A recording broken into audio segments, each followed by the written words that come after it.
Bien, ¿estamos listas? Hola, hola, hola, hola, hola. ¿Ya? Bien, primero, gracias a las personas asistentes a esta conversación y su paciencia ante estos problemas técnicos. Gracias también a Lourdes, Erandi y a Tareke que nos acompañan el día de hoy por su comprensión ante esta conversación. Terminaremos en punto, como estaba marcado por cuestión de tiempos de todos, de todas. Y pues bueno, primero, que es interesante porque yo tenía ya pensado inaugurar esta conversación con esta pregunta, tristemente en estas condiciones, pero también creo que es importante que nos lo preguntemos y que lo verbalicemos.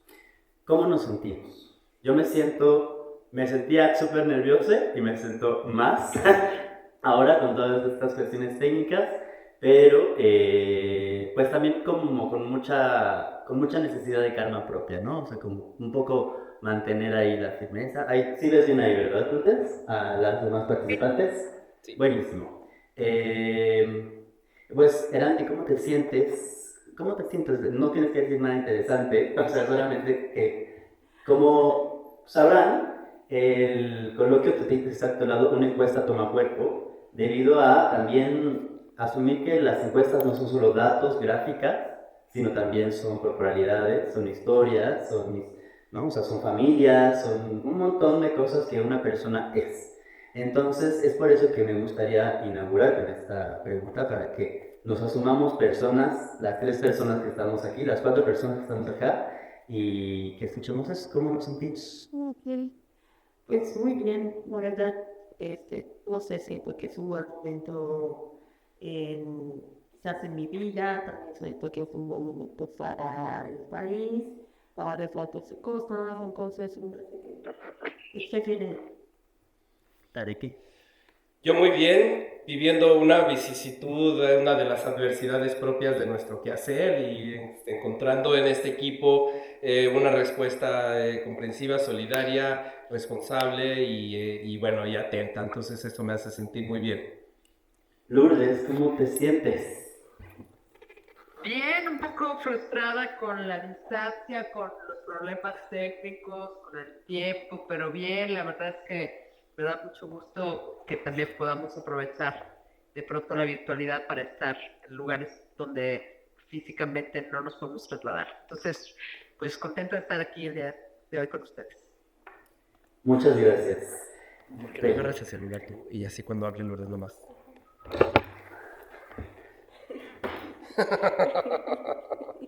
Bien, yo quiero enmarcarles primero esta conversación porque si me ven temblando mi mano es natural, porque es obvio cómo estoy sosteniendo esto.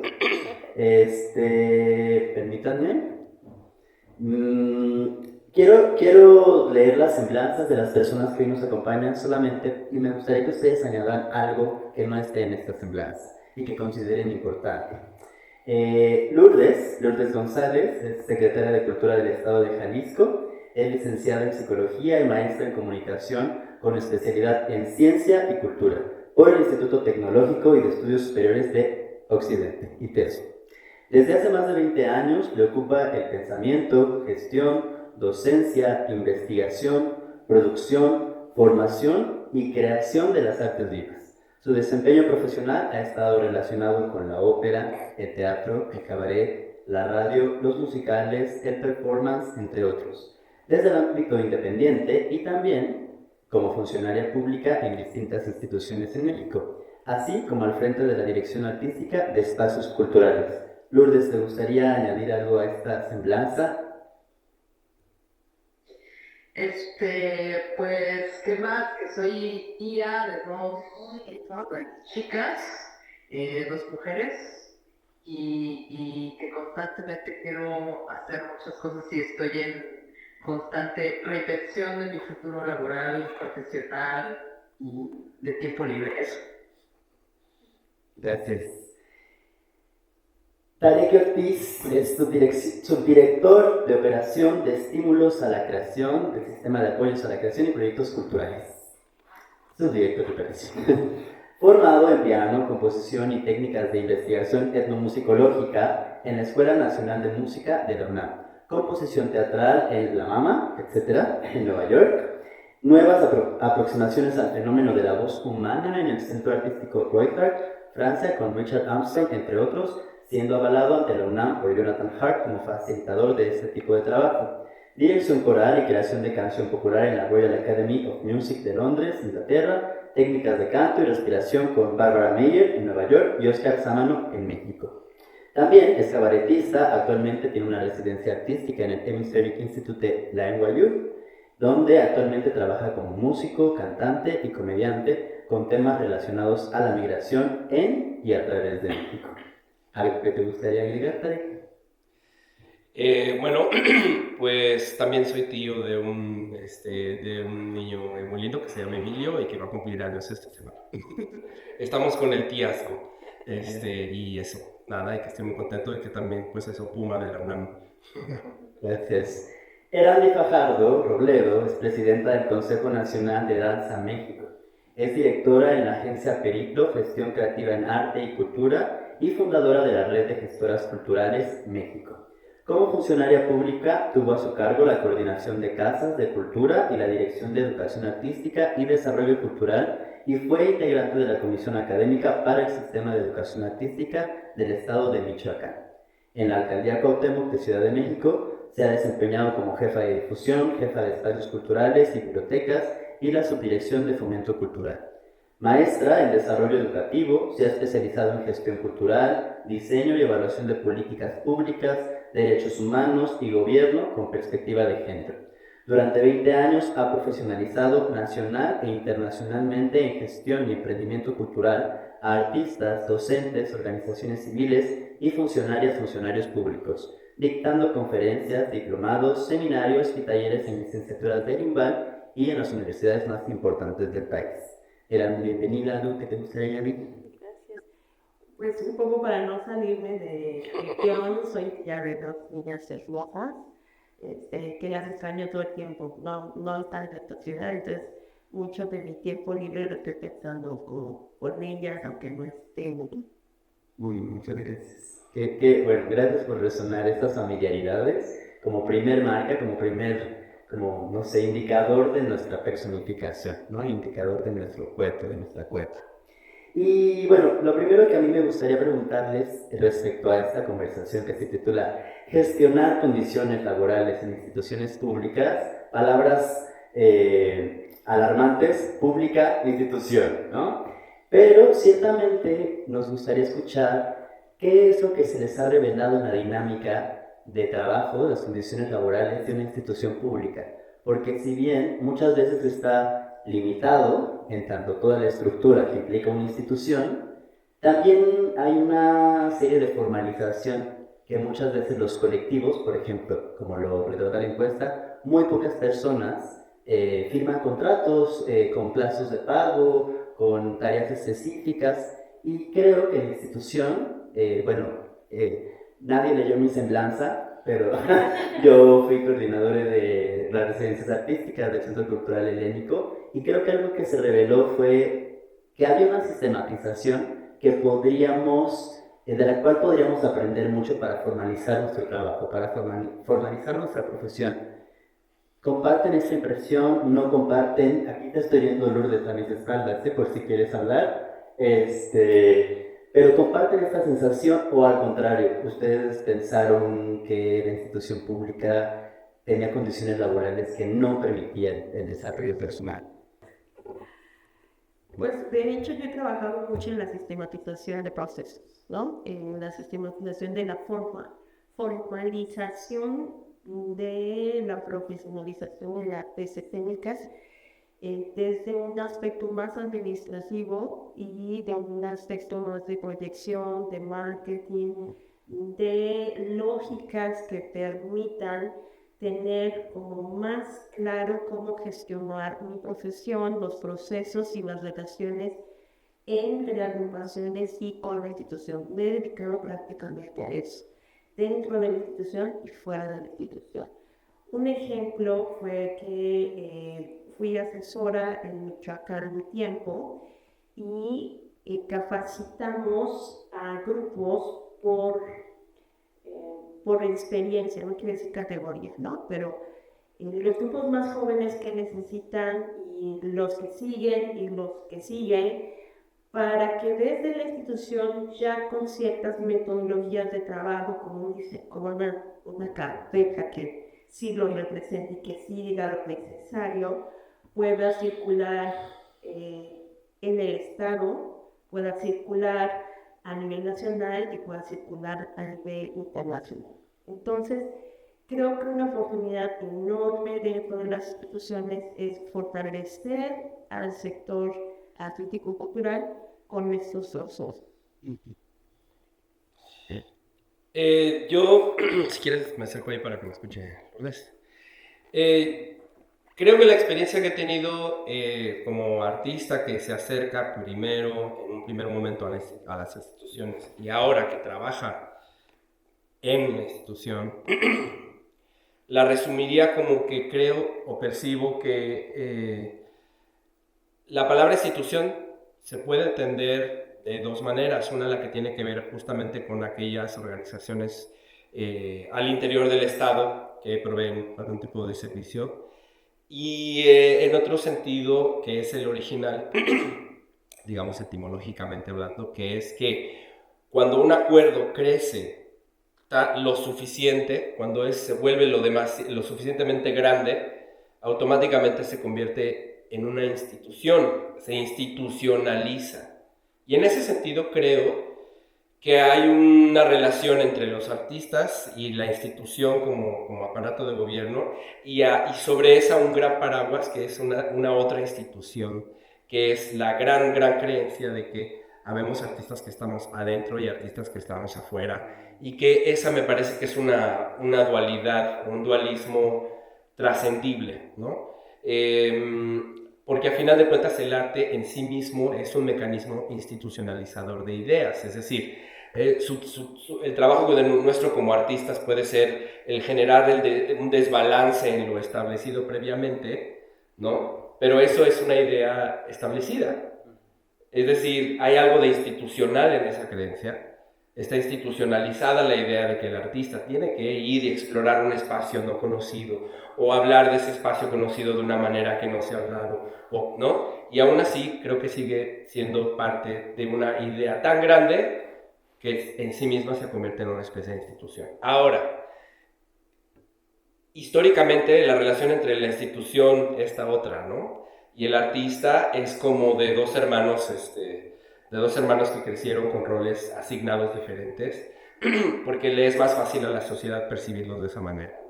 Y que, como todo dualismo trascendible, pues hay que superar, porque no podemos, yo creo que no podemos como artistas no tener planes, no tener formas y métodos de trabajo y no probarlos hasta un punto en el que puedan convertirse en eficaces para nuestro propio trabajo, luego entonces institucionalizar nuestro propio trabajo. Porque eso nos genera una relación de dependencia con el otro hermano que puede convertirse en una relación no sana.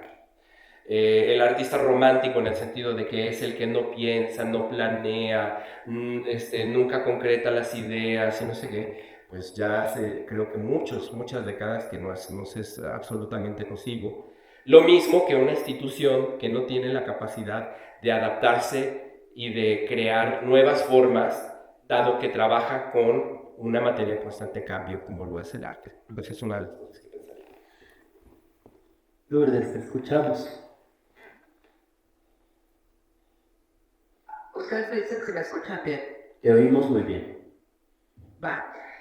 Bueno, creo que aquí mis compañeras, hablan de dos cosas que me parecería importante retomar. Uno, que creo que es la idea primera que expone Taneke, hablaremos como de la institución con mayúscula, como de la L de la institución, y por otro lado tenemos también haciendo un análisis a propósito de las instituciones, ¿no?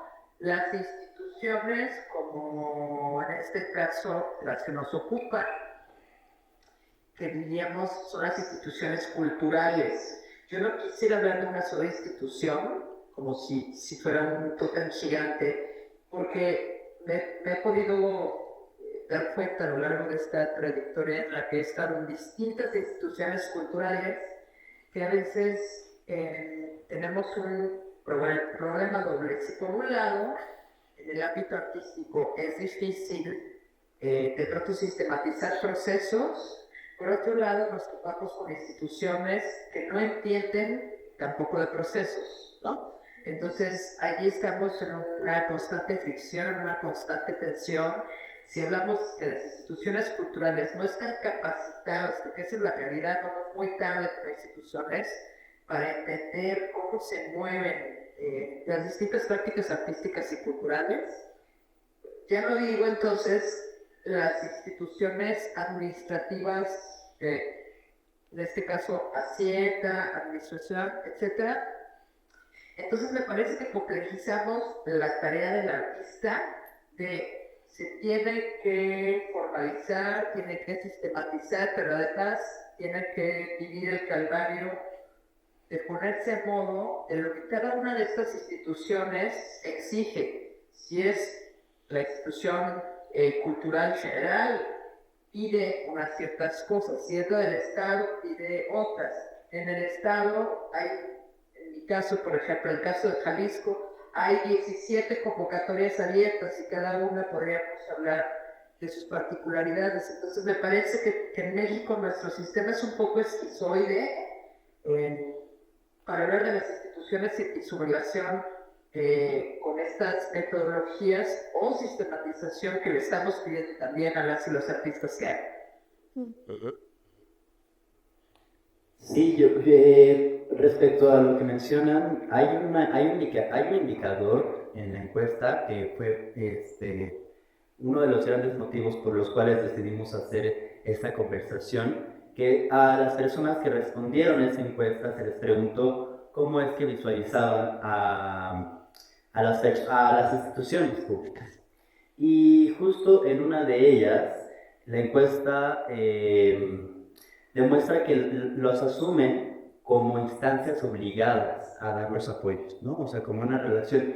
Y creo que esa polarización es uno de los primeros pasos para asumir las condiciones laborales, un poco escucho, ¿no? Es decir, discernir primero lo que dicen instituciones y qué institución estamos haciendo con nuestro propio trabajo, con nuestras propias formas de organización y qué condiciones laborales se habilitan a partir de la forma de organización que adoptamos. Pero esa polarización creo que también está bastante influenciada por toda una serie de programación o curaduría contextual. Es decir, también la pregunta 54 menciona: el proyecto escénico para su estreno fue programado en el espacio a partir de, y el mayor porcentaje, que es 24%, dice, por selección directa de una institución pública. Entonces, ¿cómo podemos hacer que los márgenes de producción que permiten los estrenos de obras y funciones no delimiten las condiciones laborales que queremos generar con nuestra propia forma de organización? ¿Me explico? Es decir, ¿cuáles son esas estrategias que ustedes como personas individuales han encontrado para poder reconocer esas condiciones laborales que ustedes ya tenían adaptadas dentro de sus propios esfuerzos personales? ¿Y qué estrategias son las que utilizan para quizás rechazar aquellas que no consideran dentro de las formas de organización que ustedes identifican como artistas escénicos, como gestores culturales? ¿Me explico? ¿Qué estrategias utilizan para proteger sus condiciones propias laborales y qué estrategias tienen para poder reformular las que ya existen? Híjole, pues se me ocurren un montón de cosas y creo que aquí entre las tres vamos a cubrir un abanico. Entonces yo creo que me puedo enfocar primero en lo que tiene que ver como el trabajo individual como artista, ¿no? Yo creo que en una posibilidad deseable de diálogo entre la comunidad artística y las instituciones, sabríamos mucho más los unos de los otros, ¿no? Y al saber mucho más los unos de los otros, como dice Lourdes, y conocer más nuestros procesos, pues tendríamos un diálogo con mucha mayor conciencia y posibilidades en ese sentido. Cuando una institución cura, ¿no?, y determina, lo cual es un trabajo bastante riesgoso, digámoslo, en términos de lo que pues implica, ¿no? Creo que la única manera que tendré, porque no sé, además no es, la única manera o el único mecanismo a través del cual se programa, digamos, ¿no? Pero cuando así es, pues la única, en mi opinión, el único avance que podría dar en ese sentido sería verdaderamente conocer muchísimo más sobre los procesos creativos. O sea, qué es lo que está ocurriendo verdaderamente, no en el mundo del arte como un abstracto, sino como incluso aproxima esta investigación en el cuerpo, en el acuerpamiento propio del quehacer artístico. Entonces, yo ahí como artista creo que lo que me ha quedado siempre es encontrar maneras de poder definir lo que es mi narrativa y buscar dentro de la narrativa de esa institución programadora, no nada más que yo pueda caber o no caber, sino lo que yo a esa narrativa podría aportar para que esa misma narrativa se mueva en una dirección más abierta incluso. Pero ese es un trabajo que creo que solo, en mi caso, solo ha sido posible a partir de haber estado del otro lado del escritorio, ¿no? Que a veces, y bueno, que mi escritorio, cuando he estado como del lado del programador, va a ser muy diferente a muchos otros escritorios donde los mecanismos van a ser muy diversos, pues, ¿no? Pero creo que eso ha sido una manera para mí como artista. Aprender a leer cuál es la narrativa y cuál es la dirección. Están, en algunos casos, como en el caso de las convocatorias, está escrito en el primer párrafo, pues, ¿no? Si uno lo sabe ver, leer, interpretar, dice, bueno, la vocación de esta beca, de esta convocatoria, de este festival, es este. Y después de sobreponerse a la gran tentación de dedicarse como artista a complacer a los festivales, lo cual creo que es un grave problema aparte de todo esto, o a las instituciones, dice uno, bueno, yo ya entiendo cuál es tu vocación, cuál es tu impulso, pero yo creo que podríamos irnos por acá. Y ahí creo que estoy ya cumpliendo más conmigo mismo como artista, ¿no? En ese sentido. Y es que justo, ahora te doy la palabra, Grande Lourdes, justo pareciera que una de las respuestas o más bien una de las preguntas que se podría asumir para las artistas escénicas, para los colectivos, es que pareciera que somos, y cuando nos toca, esos artistas que somos artistas obligados a cumplir con el criterio de una institución pública, inicialmente desde el discurso, ¿no? Es decir, desde la temática, desde la pertinencia del proyecto. Entonces, ¿cómo podemos atravesar esa pregunta para, o sea, también decir, claro, el condicionamiento de este discurso, de este proyecto, va a implicar ciertas condiciones laborales? Entonces, ¿cómo poder generar una congruencia con las condiciones laborales que queremos tener en nuestro equipo sin justo tener esto a la inversa, ¿no? Sentir que son instituciones obligadas, bueno, ¿cómo no hacernos artistas escénicos obligados, pero sí procurar condiciones laborales propias? Yo voy a contestar desde la visión de la institución, ¿no? He sido artista, he tenido procesos artísticos desde hace muchos años y la ventaja de mi formación es justamente esa, que tengo la formación institucional, teórica, práctica, pero también del otro lado que me permite diseñar estrategias, atajos, metodologías para facilitar la respuesta a esa pregunta. Desde mi experiencia, estar del lado de la institución y siendo artista, siendo gestora y conociendo las diferentes problemáticas o retos que tienen las diversas disciplinas artísticas, sí nos toca ser un poco abogado del diablo, ¿no? El presupuesto es poco y hablamos del elefante que no mencioné en la invitación, que es una línea política que traza las políticas públicas, los programas y todo lo demás. Entonces, ¿cuál es esa línea política que a mí como funcionario me va a permitir gestionar?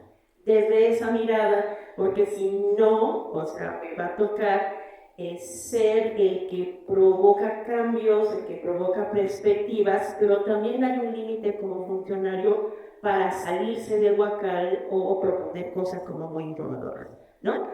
Desde ahí, desde esa mirada del abogado del diablo, sí hay un momento en donde le dices al artista, tu proyecto no tiene cabida en este espacio. O sea, si quieres el apoyo de la institución, tienes ciertas lógicas de programación, de financiamiento, de comprobación de ese financiamiento, de selección de los proyectos, porque nuestra obligación es atender a una población, no específicamente a tu proyecto. Entonces, a una población artística, muchas veces del lado del artista se les olvida que la institución no solamente está para servir a los artistas. La institución cultural está básicamente para dar alternativa a toda la población en el desarrollo artístico y cultural. Entonces, sí tengo una vocación de desarrollo artístico, de la promoción artística, de la difusión artística, de la conservación del patrimonio artístico, pero no es lo único que hago, ¿no? Y tener clara esa visión siendo artista me va a ayudar un montón a decidir si yo quiero estar en esa institución, si realmente me interesa, si voy a cambiar mis lógicas de producción, si voy a cambiar mis lenguajes artísticos para pertenecer a ese porcentaje que en México cada vez es menor, hablando de presupuesto, ¿no? Entonces, desde ahí, sí me ha tocado recibir personas que dicen, es que casi que comes por mí, tú me tienes que apoyar, porque ustedes están obligados a apoyarme a mí, pero no del todo es cierto eso, ¿no? Lourdes, ¿quieres comentar? Sí, a ver, algunas cosas que me permiten también reflexionar. Primero, en mi caso, procuro casi como condición que no exista una línea política que se le ponga. Eso me parece muy, muy importante, porque es muy difícil comprender a los políticos de turno cuando hablamos de eso. Sin embargo, también no podemos abstraernos de lo que un Estado, digamos, apoya, promueve, etc. Y en ese sentido creo que si hay de parte del universo artístico y cultural, podría haber una detección y una detección de estas necesidades institucionales, le hace festivales, programaciones en espacios cerrados, en espacios públicos y en consecuencia el diseño de estrategia. Eso es desde mi experiencia artística lo que me ha permitido también acceder a presupuestos públicos. Hago una especie de lectura de la necesidad de la institución y veo cuáles de estas necesidades podrían estar acorde a algo que yo quiero hacer o que yo quiero proponer. Pero en ningún lugar, ahora como funcionaria, me parece que podemos hablar de poética o de estética de Estado, porque aquí pues me parece que excedemos la función del Estado, ¿no? Y que la diversidad de propuestas en un México que es sumamente diverso es donde radica su riqueza, y por eso, digamos, desde la institución, en este caso, no así cuando me ha tocado ser directora artística de espacios, sino ahora como secretaria de Cultura, uno de los mecanismos importantes son las convocatorias. Es decir, cada vez menos la institución no necesariamente cura. Cuando hablo de convocatorias, nosotros procuramos que esas convocatorias sean revisadas y evaluadas los proyectos por especialistas, ¿no? Y obviamente en su propia autonomía. Lo que es importante también destacar es que estas convocatorias no pueden ser iguales a lo largo del tiempo, que necesitan estar en constante revisión y en constante cambio, porque esas convocatorias son perfectibles. Entonces creo que hay una revisión, una especie de revisión epistemológica que hay que hacer todo el tiempo, una autocrítica que le cuesta mucho a la institución, porque una vez que sacas algo y que funciona ya no lo quieres mover, pero me parece que la discusión tendría que ser con jurados especializados cuando hablamos de poética o de estética, y no la institución, digamos, quien debe ser el curador a priori en el caso de una institución estatal. no me quiera hacer otra pregunta, sí. Bueno, entonces, claro, por eso yo insistiría en que quizá el mecanismo ideal es aquel que permita un diálogo móvil, un diálogo constante entre los distintos actores, actrices de esta obra, porque incluso, y pongo otro ejemplo, ¿no? En el caso de las convocatorias en las que los jurados son la misma comunidad artística. Se podría pensar que a lo mejor eso, por supuesto que es deseable y por supuesto que se promueve como una manera de, estoy un poco para acá para también estar con se promueve que sea la misma comunidad artística la que evalúe los proyectos, ¿no? Cuando se habla de repente del FONCA, es que el FONCA elige tal o tales perfiles, lo cual por lo general suele ser suelen ser expresiones interdisciplinarias, ¿no? Es decir, a lo que voy es que es difícil que los jurados o los artistas de pintura pudieran tener una lectura real o como muy comprobable de lo que ocurre en las otras 30 y tantas disciplinas, o que la gente de literatura y lenguas indígenas concuerde al 100% con la gente de interdisciplina y performance. Es decir, es de por sí diverso. Pero, aún así, el hecho de que sea la misma comunidad artística la que evalúa y dictamina, no deja de ser esta la relación del artista ante una institución o muchas instituciones en términos de las ideas corrientes y los grandes acuerdos. Va a haber tendencias, va a haber algunas de esas tendencias pueden estar favorecidas o no por una línea política, otras van a estar favorecidas o no por una realidad financiera global y por un entorno, si no te topas con la institución del Estado de Guadalajara, te vas a topar con la institución de las hegemonías del Guggenheim, y si no, entonces va a ser con las de los esfuerzos independientes del Estado de Chiapas o el movimiento underground de Berlín. Es decir, en algún momento te vas a topar con algún gran acuerdo de lo que es o no debe ser el arte en materia de tu propia disciplina. Y como artista, dialogas con eso. Creo que es una de las naturalezas fundamentales del trabajo artístico. Asumir que el arte es una noción en constante cambio, o sea, si acaso definible, y que tú, al declararte artista, te declaras como guerrero o luchador en una lucha de ideas, y que vas a tratar de postular alguna otra cosa nueva y a revelar otro ángulo nuevo sobre eso mismo. Y el método que tengas en ese sentido puede o no ser complaciente con las instituciones, y incluso ya para cerrar mi idea, las ideas más transgresoras tarde o temprano se convierten en las nuevas instituciones.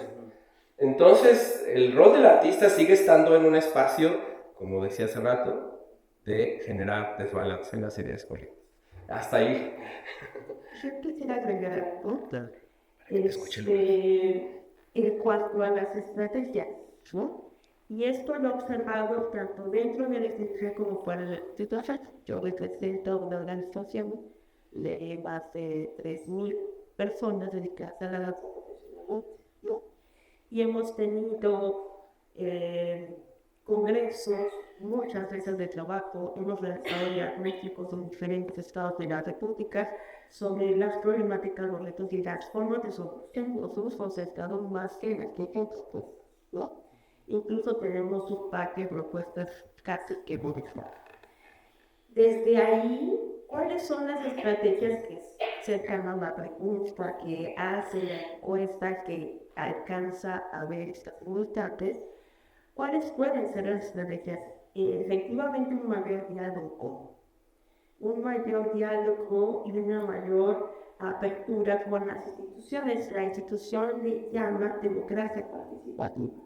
El 24 está y hay muchas maneras de abordar la democracia participativa, la gobernanza, que es abrir las puertas de la institución con diferentes metodologías para diseñar en conjunto con la población cuáles son las políticas que ellos están necesitando en el caso de desarrollo profesional y laboral. ¿Cuál es ¿A qué nos referimos? ¿No? En este caso, fíjate, tenemos 12 puntos en el Consejo Nacional de Danza sobre fomento del empleo y empleo digno, que está cruzados con UDS, que está cruzados con parámetros internacionales, pero que están bajados en esos 12 puntos que necesita la danza para fomentar su empleo y tener empleo digno. Y ese es un diálogo que se establece con las instituciones, ¿no? Ya desde ahí hay formas institucionales también de abrir el espacio, pero que a veces como sector de arte y cultura no las conocemos. Por ejemplo, las alcaldías de esta ciudad están obligadas a tener consejos de cultura. El trienio anterior, la única alcaldía que tenía consejo de cultura era Cuauhtémoc. Ese consejo de cultura era por ciudadanos que tenían empresas de cultura, que tenían teatros, era población de arte y cultura. Ellos decidieron a dónde se iba a ir el dinero, ¿no? Y la mayor inversión se fue a renovar completamente los teatros, a equipar completamente las 10 casas de cultura, ¿no? Y además adecuarlas para artes escénicas. Entonces, alrededor de 15 personas de la población civil dedicadas a la arte y cultura tienen ese grado de injerencia. Fueron muchos millones, fueron alrededor, no sé, un solo espacio fueron 32 millones, un solo espacio. Una casa pequeña fueron alrededor de 15 millones de pesos, sin equipar más todo el equipamiento. Y entonces dices, 15 personas hicieron este trabajo. Ese es uno de los mecanismos, pero también hay otros como el diagnóstico participativo, como el mapeo de recursos, donde junto con las instituciones pueden generar mecanismos de participación para que el otro dialogue sobre sus necesidades. Creo que yo he observado, porque estoy fuera y de dentro como asesores de varios funcionarios también, da miedo abrir el espacio al diálogo, porque nos hace falta la experiencia para contener, y entonces vemos la escena de principios del sexenio donde todo estalló hablando de FUNCA, ¿no? Y a cualquier funcionario le daría terror tener una situación de esa y no saber cómo manejar, ¿no? Pero necesitamos aprender a generar estos espacios, y también como sector de arte y cultura necesitamos aprender a generar esos mecanismos de diálogo, no desde el pleito, no desde la descalificación, eso lo hemos cuidado mucho en el Consejo Nacional de Danza, sino sí podemos señalar, pero también cuál es la alternativa, cuál es la propuesta, ¿no? Desde un lugar así es más fácil establecer diálogos. Lo tuvimos con 22 secretarios de cultura y directores de cultura durante la pandemia. Fuimos la única organización de esa magnitud, éramos 3,000 personas, y ganamos montones de apoyos que la institución federal no hizo por nosotros, lo hicimos como ciudadanos y en colaboración con estos vecinos gobiernos. Entonces, si se puede generar los diálogos, necesitamos prepararnos para lograrlo, tanto institucionalmente, pero también del lado del sector. ¿Cómo nos organizamos? Claro. Lourdes, me encantaría que intervinieras ahora con todo lo que Tarek y Eran nos han compartido. Bueno, yo creo que ahora incluso ni siquiera es que necesitemos provocarlos, los diálogos con las redes sociales se dan de manera muy espontánea y de manera inmediata ante las omisiones o a veces las fallas que tenemos en las instituciones, que además son, por decir poco, pues un montón. Entonces, yo creo que mecanismos de presupuestos participativos es importante, pero ya existen alrededor de México. El mapeo también de recursos, ya existen muchos. Es decir, hemos tenido durante los últimos años una serie de herramientas que ya nos han dado información. Sin embargo, algo como el pronto pago de las instituciones a las funciones no lo hemos logrado, por más fantástico que sea, que salga no uno, no dos, no tres, no cuatro meses después, ¿no? Entonces, yo creo que esos diálogos más a profundidad, de pronto se ven rebasados por las urgencias y como instituciones también tenemos carencias, ¿no? Que tenemos carencias porque atravesamos por instituciones también ya desde el principio como poco receptivas, poco sensibles, pero que además esas instituciones culturales llevan muchos años planteándose un modelo o distintos modelos que no obedecen a las necesidades reales de los sectores. Por poner otro ejemplo, en otros países, digamos, hay como una especie de mayor confianza al mundo cultural y artístico, y son otros los mecanismos de distribución de esos recursos. En otros países, pensando por ejemplo en Edimburgo, en el Reino Unido, uno de los financiamientos principales se hace a través de colectivos de colectivos.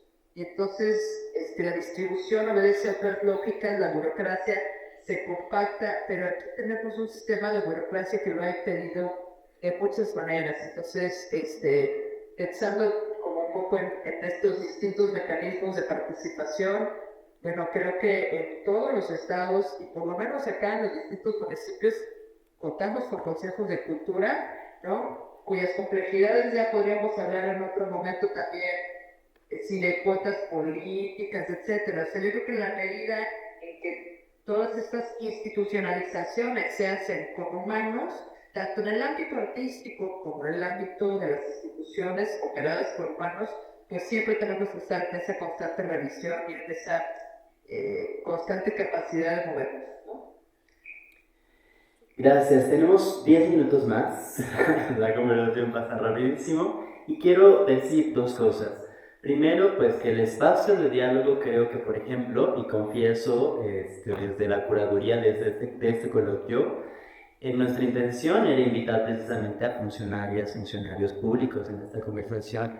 Y claro que lo primero que vino a la mente fue eso, ¿no? Como el miedo de poder tener a personas dispuestas al diálogo, pero gracias a tener una amiga de esa Jepso que dijimos, no, podemos dialogar, finalmente, ¿por qué dialogar tendría que ser? Creo que también el reclamo puede ser una vía, pero ¿qué tanto construye ese? O sea, como que el reclamo es una fase, ¿no?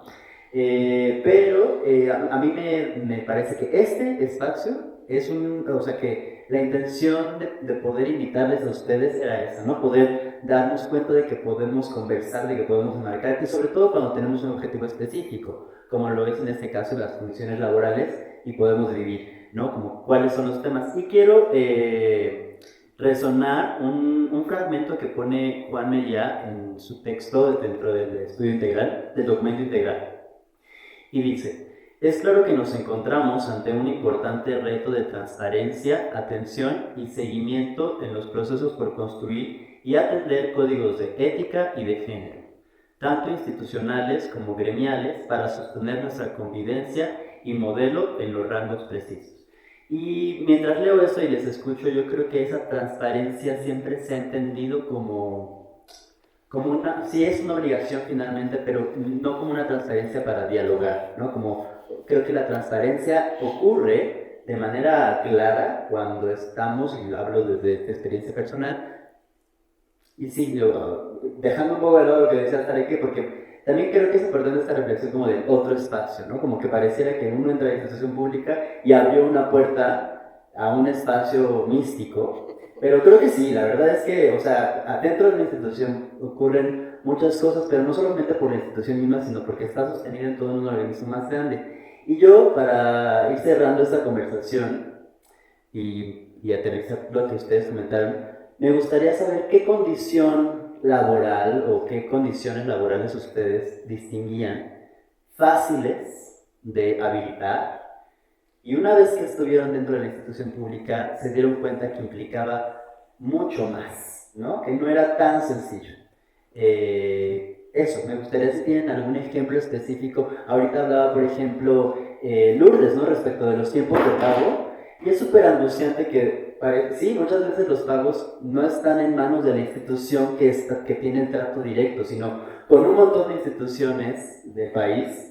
Y entonces pareciera que ese tipo de cosas ya adquieren una dimensión diferente, una dificultad distinta cuando estamos en institución pública. ¿Tienen algún ejemplo como ese? Y si sí, si no, ¿cuál fue la decisión que ustedes tomaron en vista de que no podían habilitar la condición laboral que ustedes querían o en vista de que tenían que sujetarse a ciertas condiciones laborales? ¿Hay algún ejemplo? Lourdes, te veo con el celular. Yo, pues quería, yo, ¿qué te digo? O sea, creo aquí, creo que el jurídico me odia, si a muerte, porque siempre me alego. ¿Cómo es posible que no podamos meter una cláusula en las convocatorias a propósito de la violencia de género? No, pero es que no existía, nunca, no existía, no es posible. Pues puede ser posible, y en términos administrativos, pero es que no entiendo por qué tienen que tardarse 3 meses en cada cual cosa. Todo el constante tiempo, la verdad es que a veces, no sé si lo comparten mis colegas por ahí, pero a veces parece muy interesante nuestro trabajo y el 95% del tiempo estamos correteando trámites que son una verdadera pesadilla y convenciendo de manera interna a esos pequeños cambios, estas especies de grietas por donde meternos, estas pequeñas humedades por las cuales podemos colar para poder hacer cambios importantes en la institución, que a veces es también difícil porque lleva mucho tiempo adentro poder convencer de que las cosas se pueden hacer distintas. Hablo de los pagos, pero también hablo de cuestiones de violencia de género, de cuestiones que nos ha pasado también de pago de los deudores alimentarios, etcétera. O sea, ahí es cuando a lo que me refiero, no solo las condiciones más duras o cuantitativas, sino aquellas cosas que lo mismo en nuestra convivencia social te recuerda que tenemos que cambiar, que modificar como instituciones. Entonces, por ahí, yo la verdad básicamente es, ustedes le dicen muy bonito el diálogo, yo invito al diálogo, aunque a veces me apasiona, ¿verdad? Pues termina, obvio, de tener una discusión interesante, ¿no? Gracias. Bueno, yo antes pondría el concepto de sentir, no tener miedo. No tener miedo a no estar de acuerdo, no tener miedo a hacer una crítica. A mí no me da miedo, creo que ya superé esa parte de ser la persona que corre y a veces colaborativa y a veces que impulsa mucho a las acciones de la institución. Creo que perder el miedo a mencionar las cosas nos va a colocar en un lugar muy distinto, en un tratamiento físico y abrir oportunidades. Y en cuanto a qué fue lo que encontré, una de mis sorpresas, no con el personal de base, yo he trabajado muy bien siempre con el personal de base, ha sido un agrado para mí todas las veces. Hay equipos que están conformados por designación partidista que no tienen la preparación. Ese es el primer reto para que uno pueda hacer realidad lo que imagina como artista, como gestor cultural, como sociedad civil dentro de una institución, ya como funcionario. Yo tengo una maestría en pedagogía, por eso me gusta la metodología, por eso me gustan los procesos, y lo que he hecho es formar. O sea, llego con un equipo que lo pusieron ahí porque estuvo en campaña, porque fue alguien recomendado, etcétera, y establecer diálogos, incluso mecanismos de formación para volverlos aliados con los procesos. Bueno, ay Dios mío. Yo regreso a esta metáfora, aprovechando que estamos hablando de cuerpos, ¿no? Y de cuerpos, porque estos roles que estos roles que hemos institucionalizado, en los que parte de la sociedad es creativa y la otra es operativa, me parece uno de los primeros graves problemas. Y que en ese sentido, y tampoco es cómodo, y también es fuente de hablarlo, y también es fuente de muchas violencias, ejercemos muchas violencias, la comunidad artística también a veces, y vaya, estos son cruces en todas direcciones y cada caso es una cosa. Pero los artistas también ejercemos violencia hacia las instituciones cuando de repente te das cuenta que hay una persona que viajó 2 horas, que a lo mejor tiene una circunstancia muchísimo más precarizada que el artista que está del otro lado del teléfono, ¿no? Y se queja y maltrata y dice, a ver, ¿de dónde me sacas este recuya verde? O sea, también hay situaciones en las que pues el artista puede llegar a ser muy prepotente y muy déspota hacia el funcionario o hacia la persona que le atiende, y que además en muchos casos es una persona apasionada por su beca y por su convocatoria, ¿no? Y de repente recibe maltratos espantosos por parte de una persona que dice estar más precarizada que ella, y a lo mejor, pues no sé, vive en la... A ver, no quiero dar el ejemplo problemático de que el artista siempre es privilegiado. Sin embargo, creo que en general vivimos los síntomas de una mala comunicación y de una emocionalidad o una inteligencia emocional en este sentido lastimada históricamente. Tenemos una relación, repito, de 2 hermanes a quienes a uno se le dio el rol de quien iba a ser el creativo y al otro se le dio el rol de ser el administrativo, y eso en los 2 casos es una castración. Hablemos de cuerpos. En los 2 casos es una castración, y el castrado lo que busca y lo que quiere es castrar. En cualquiera de los sentidos. No es monopolio ni de los artistas ni de los funcionarios el deseo de castración del otro. No es un monopolio, no está garantizado en la currícula universitaria de una u otra carrera, que no vas a hacerlo. Creo que ese es un discernimiento del que hay que hablar cuando hablamos de cuerpos. Es el diálogo, cómo se puede institucionalizar un diálogo que garantice condiciones laborales y de calidad de vida. Bueno, de la misma manera que en una pareja se puede o no se puede. ¿A qué papel firmas? ¿Qué reglas pones? Bueno, pues no, lo que hay es la posibilidad de desarrollar una inteligencia. Nuestro problema en todo caso, y porque ahí nos tendremos que dirigir en el momento en el que, como en el caso de Edimburgo, queramos hacer una política pública que sea suficiente para la población artística, no para aquellos que, a través del filtro que sea, tengan o no acceso a una beca, porque cuando de eso se trate, nunca va a ser suficiente.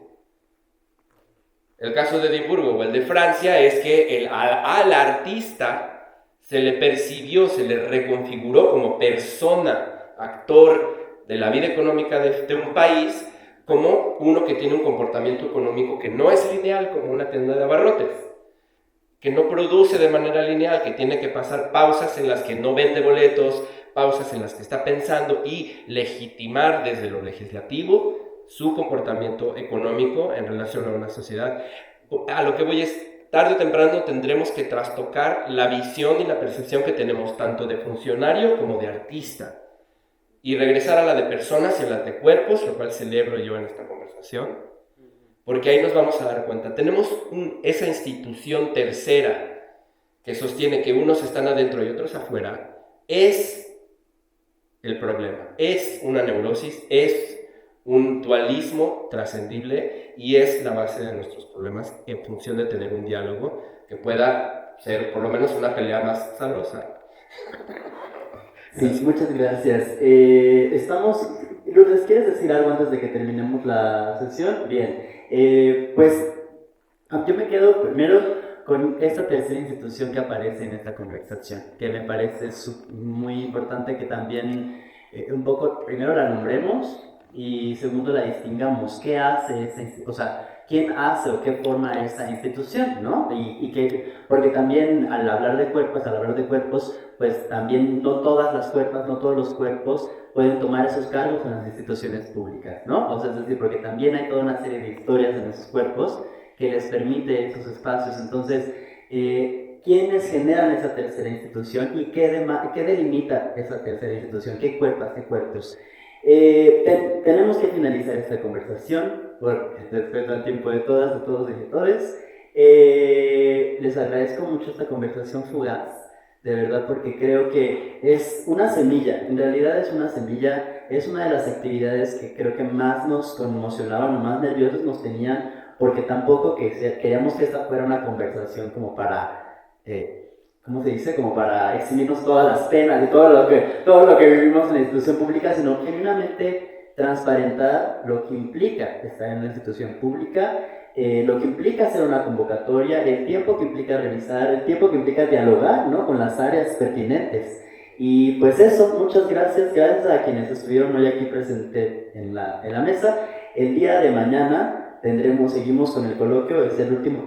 Lourdes, Lulu, perdóname, no te veo en la pantalla, dime, ¿quieres decir algo?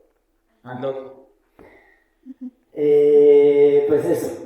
Mañana tenemos actividades, es el último día del coloquio. Tenemos una conversación que precisamente Joana Núñez, quien hablará de herramientas de formalización. Me parece muy bien, ¿no? Como qué herramientas de formalización sí existen en ya algunos métodos de organización y cómo dialogan con las condiciones laborales que las instituciones habilitan. Muchas gracias por su paciencia, por su comprensión, por su resiliencia ante esta conversación y por la creatividad de tenerte en el teléfono, Lourdes. La verdad es que eso. Muchas gracias. Pues les esperamos en las demás actividades. A ver, te escuchamos. Sea una semillita para el futuro, para seguir conversando. Gracias. Adiós. Bye. Gracias. Pues gracias.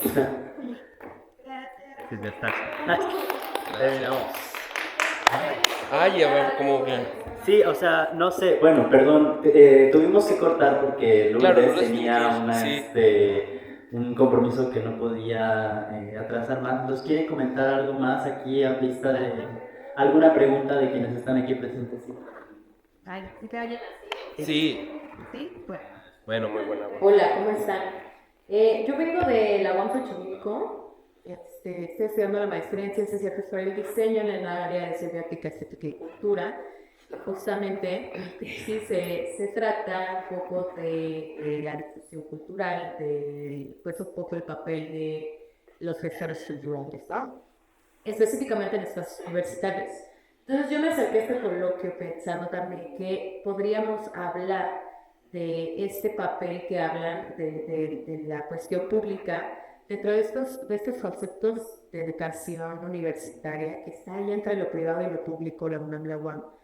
Entonces, no sé si tengan ustedes alguna experiencia que me puedan compartir en cuestión de lo universitario desde la institución. Ay, me siento un poco perdido con la pregunta, discúlpame. Creo que yo también. A ver. ¿Sí? Desde su experiencia, ¿qué pueden compartir en el ámbito universitario?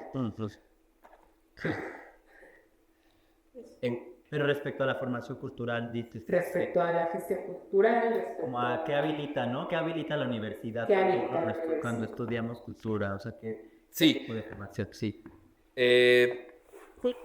Mira, yo me formé en la Escuela Nacional de Música en la carrera de composición, primero, ¿no? Y creo que cuando yo fui a la universidad, creo que todavía ocurre, pero sería difícil que yo hablara de lo que es la realidad de la universidad ahorita. Además pasó hace mucho. Yo empecé la universidad en el 91.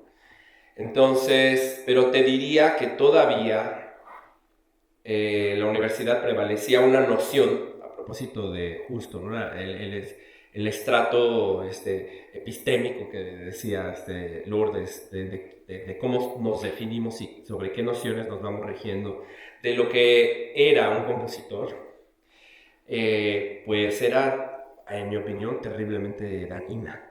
Muy, muy dañina, terrible, como el amor romántico, el compositor romántico. Es decir, y esto obviamente es mi visión. Es un individuo, y bueno, eso tenía por supuesto consecuencias en cuanto a nuestra noción de qué es lo que era, ya no digas gestar cultura, gestionar cultura, dar un concierto y formar parte de las condiciones de un ejercicio colectivo para hacer una muestra de trabajo contemporáneo de jóvenes de la Nacional de Música. Uno de ellos, que de hecho dimos aquí, me acabo de acordar, porque yo toqué aquí hace.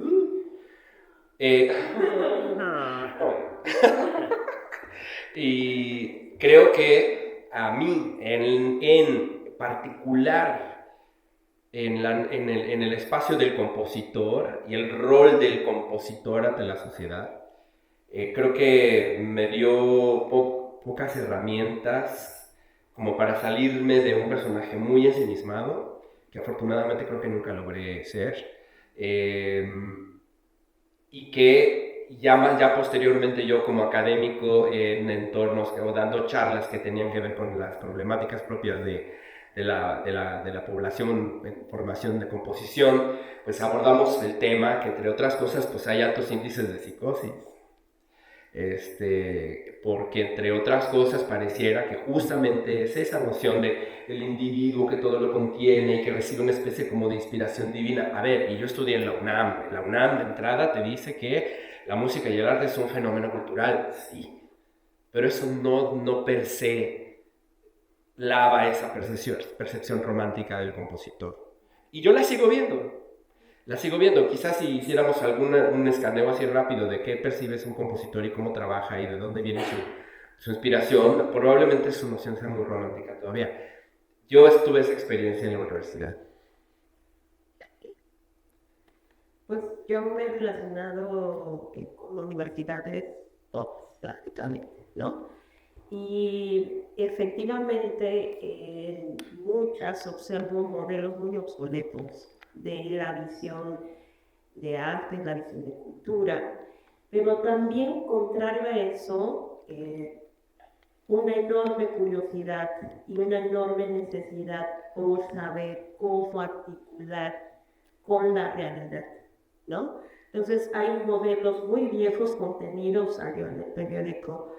Yo estudié coreografía en el SENA. El año en que yo terminé coreografía fue el último año que se modificó el currículum. O sea, no se modificaba, claro.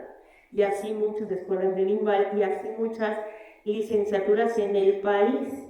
Pero al mismo tiempo los maestros sienten una angustia por dar respuestas mucho más viables a los alumnos, a pesar de que la estructura académica se mueva tan lento, ¿no?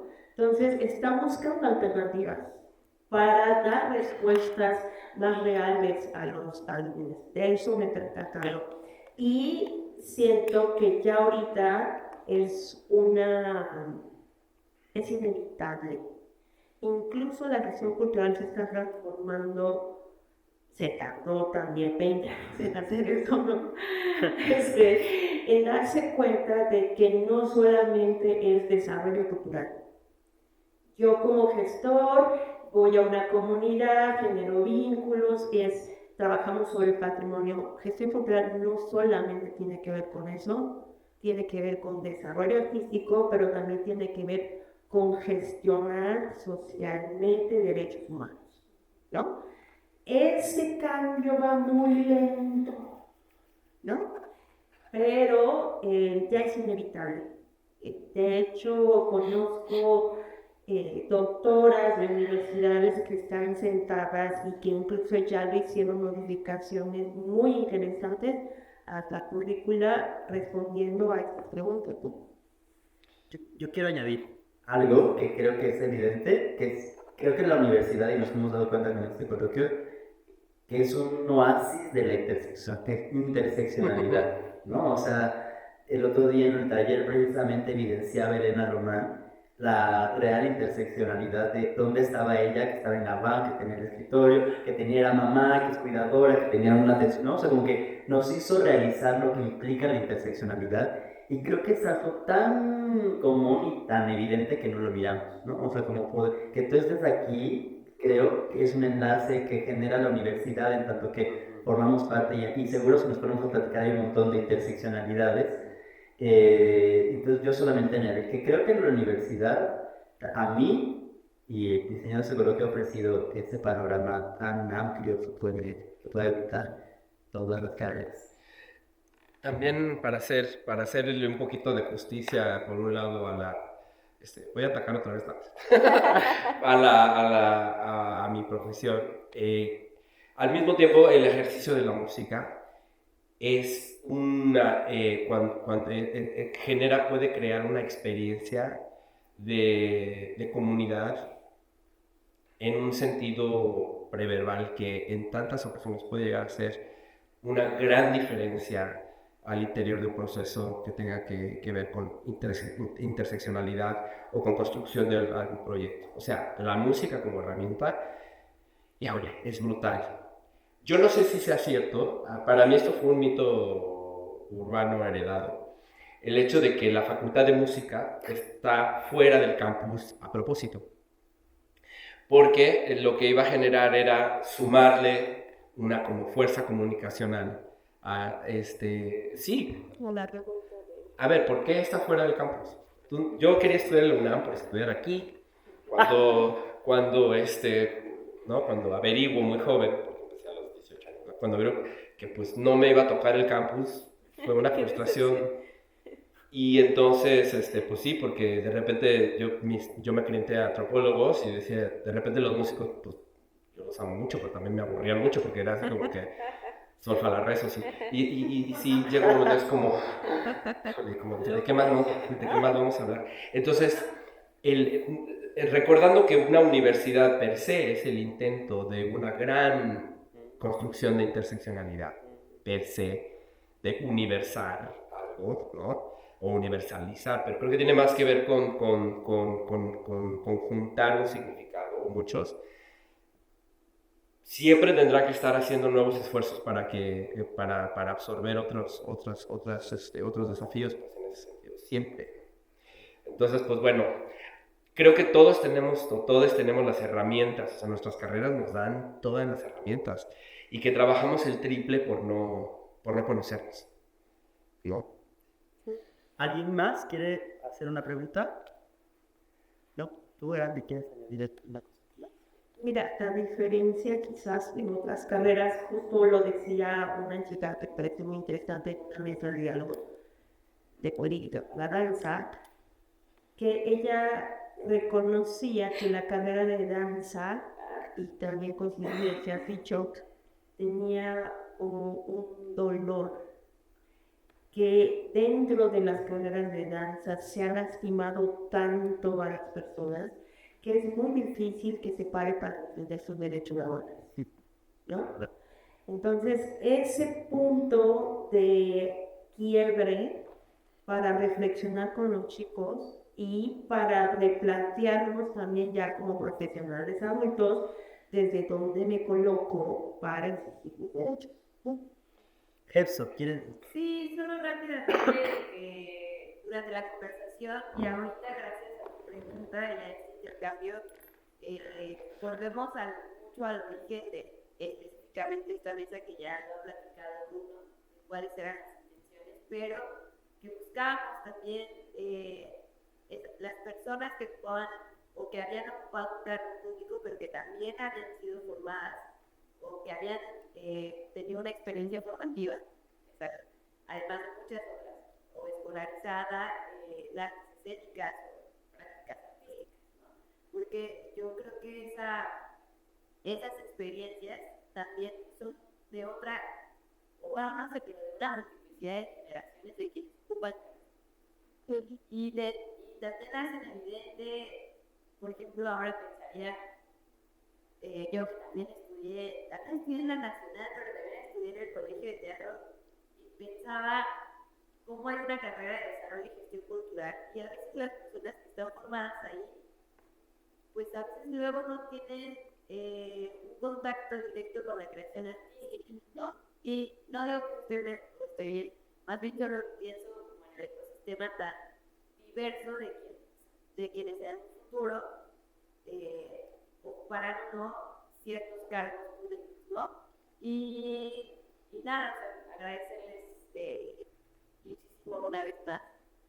Junto con uno me tocaba miles, pero entre todas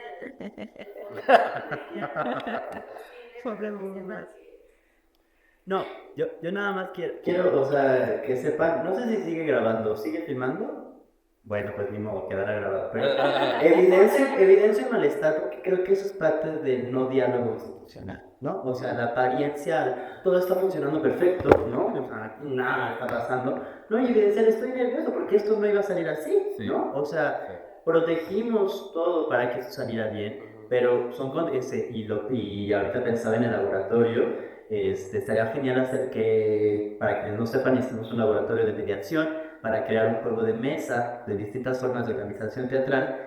Hoy fue la primera sesión y ocurrieron una serie de preguntas tan, siento yo, tan únicas que vinieron desde lo lúdico, desde un poco la broma de decir así tal cual como, ay, ¿por qué tienes 10 tarjetas de estudio privilegiado, no?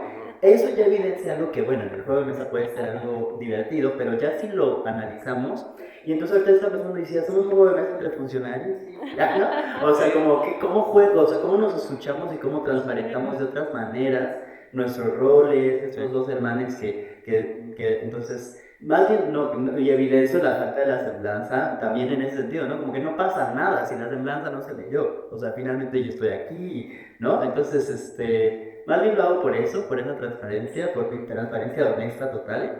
Y a mí me gustaría dejarles una pregunta también. Ay, bueno, invitarles a la actividad a las actividades ya puntualmente del día de mañana, que tenemos la conversación cómo garantizamos y respetamos los acuerdos para la producción de un proyecto escénico. Está dentro de la coordenada de herramientas de formalización.